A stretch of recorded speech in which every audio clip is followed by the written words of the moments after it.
High বন্ধুরা, তোমরা সবাই কেমন আছো? আমরা তো খুবই ভালো আছি। আশা করি তোমরা খুব খুব খুব ভালো আছো। আর এই কিচেনে তোমাদের সবাইকে স্বাগত।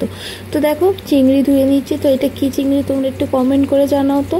তো এই চিংড়িগুলোকে আমি বেশ ভালো করে ধুয়ে নিলাম। ধুয়ে নিয়ে দেখো আমি হলুদ আর নুন দিয়ে বেশ কিছুক্ষণ ম্যারিনেট করে রাখবো।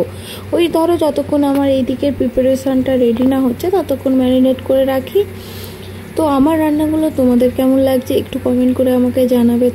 তো কালকের আমার রান্নার ভিডিও দিতে অনেকটাই দেরি হয়ে গেছিলো, তো তার জন্য আমি সরি চাইছি। তো এবার থেকে ঠিক টাইমেই ভিডিওগুলো আসবে। তো দেখো আমি হাতে ম্যারিনেট করে নিলাম, হাতটাও ধুয়ে নিলাম। এদিকে দেখো আমি দুটো রসুন নিয়েছিলাম। তো দুটো রসুন আমি দেবো না, দেখো আমি ঠিক এইভাবেই ছাড়িয়ে নিই যাতে তাড়াতাড়ি হয়ে যায়, কারণ আমি একদম জলে ভেজাই না। আমি ঠিক এই ছুরির সাহায্যে কেটে নিয়ে তারপর ছাড়িয়ে নিই। তো এইভাবে রসুনগুলো ছাড়ালে খুব তাড়াতাড়ি ছাড়ানো হয়ে যায়। আর দেখো আমি এক এক করে রসুনগুলো ছাড়িয়ে নিচ্ছি। আমি এখানে যে খুব বেশি রসুন দেবো এমন নয়, আমি যে রান্নাটা করছি একদম অল্প মশলায় কিভাবে এই চিংড়ি মাছের ঝাল বানাতে হয় সেটাই তোমাদের সাথে শেয়ার করব। ঝাল ঠিক নয়, এটা একটুখানি অন্যরকম রেসিপি। তো তোমরা দেখো, ভালো লাগবে।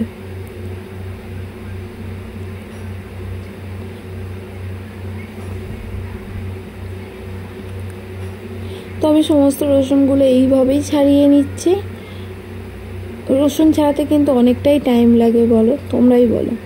তো আমার রসুনগুলো সব ছাড়ানো হয়ে গেছে। তো আমি দুটো রসুন দিইনি। তো এই দুটো রসুনের মধ্যে কয়েক কোয়া আমি মাত্র রসুন দিয়েছি।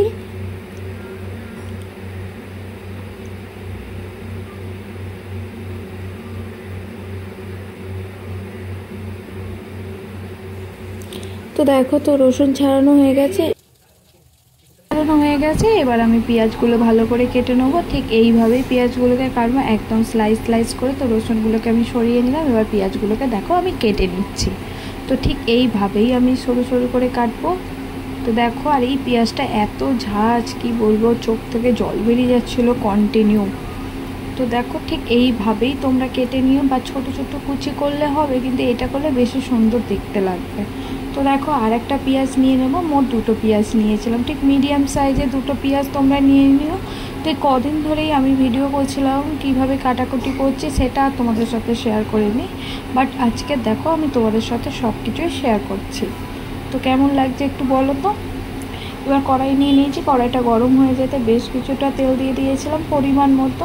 তোমরাও পরিমাণ মতন তেল দেবে। এবার তাতে দেখো এলাচ ফাটিয়ে দিয়ে দিলাম। তো এলাচ ফাটিয়ে দুটোর মতন এলাচ দিলাম। তো দিয়ে দেখো ভালো করে একটু ভাজা ভাজা হলেই আমি এতে দিয়ে দেবো সমস্ত পেঁয়াজগুলো। তো পেঁয়াজগুলো দিয়ে বেশ কিছুক্ষণ ভাজবো। দেখো পেঁয়াজগুলো কি লাল লাল না, কাটার সময় এত চোখে জল পড়ছিল কি বলবো। তো দেখো সমস্ত পেঁয়াজ দিলাম। এবার এটাকে খুব ভালো করে ভেজে নেবো। ঠিক ততক্ষণ ভাজবো, একদম হালকা বাদামি কালার হয়ে যাবে, ঠিক ততক্ষণ ভাজবো।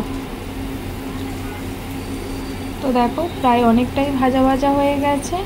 তো এই সময় আমি গ্যাসের ফ্লেমটা জোরেই দিয়েছিলাম, যেহেতু আমি মাঝে মাঝে নাড়াচাড়া করছিলাম তাই জোরেই দিয়েছিলাম। তোমরা চাইলে একদম আস্তে দিয়ে। আর দেখো কয়েক কোয়া রসুন নিয়েছিলাম না, সেটা একটু করে গ্রেট করেছিলাম, তো সেটাই দিয়ে দিলাম। বেশি যে একদম মিহি করে বেটেছি এমনটা নয়।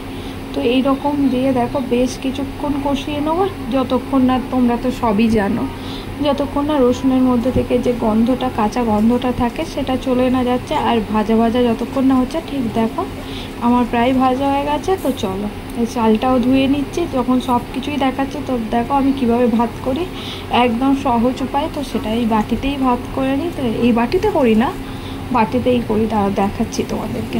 তো চালটা প্রায় ধোয়া হয়ে গেছে। আমি একটু পরিষ্কার করেই ধুই।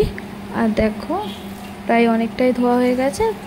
এবার চালটা ধোয়া হয়ে গেল। তো এবার আমি হাঁড়ির মতনই বাটিতে চালটা দিয়ে দিলাম। এবার ভাত হোক। আর এইদিকে দেখো ভাজা ভাজা প্রায় হয়ে গেছে বন্ধুরা, মশলাটা প্রায় কষানো হয়ে গেছে, আর কিছু দরকার নেই। এবার আমি একদম গ্যাসটাকে সিমে দিয়ে দিয়েছিলাম। এবার এতে একটু জল দিয়ে দিলাম, কারণ এবার আমি গুঁড়ো মশলাগুলো দেবো এক এক করে। যেমন দিলাম হলুদ গুঁড়ো একটু বেশি করে 1.5 চামচের মতন। আর এরপরে আমি দিয়ে দেবো আরও কিছু গুঁড়ো মশলা, যেমন হচ্ছে লঙ্কা গুঁড়ো, জিরে গুঁড়ো। আর কিচ্ছু দেওয়ার প্রয়োজন নেই, কিন্তু অসাধারণ টেস্ট হয়। যেহেতু চিংড়ি মাছের একটা সুন্দর টেস্ট থাকে, আলাদা রকমের টেস্ট থাকে। আর তোমাদের কার কার ফেভারিট বলো তো চিংড়ি মাছ? আমার তো প্রচণ্ড ফেভারিট। তো তোমরা কি জানো এই মাছটা কি? আমি এখনও বলবো না। তো দেখো জিরে দিয়ে দিলাম। তো জিরেটা একদম ওই 1.5 চামচের মতন দিলাম। এবার ভালো করে কষাবো, একদম জলটাকে একদম শুকনো শুকনো করে নেবো। তো দেখো প্রায় তেল ছেড়ে গেলে তাতে আমি সম্পূর্ণ জলগুলো দিয়ে দেবো। তো আর একটু কষিয়ে নিই। গ্যাসটা যেহেতু একদম হাই ফ্লেমে দিয়েছি, তো দেখো একদম কষানোটা প্রায় হয়ে গেছে। আর একটু ঝাল বেশি খাই বলে তো শুকনো লঙ্কা গুঁড়োটা বেশি দিয়েছি। তো তোমরা চাইলে দিতেই পারো, নইলে কাশ্মীরি লাল লঙ্কা দিয়ে দিও। তো দেখো বন্ধুরা কষানো হয়ে গেছে। তো গ্যাসটাকে একদম হাই ফ্লেমে দিয়েছি। তো আর একটু জল দিয়ে আর একটু কষিয়ে নিচ্ছি। যত কষাবে তত সুন্দর টেস্ট আসবে। তো দেখো কষানো প্রায় হয়ে গেছে।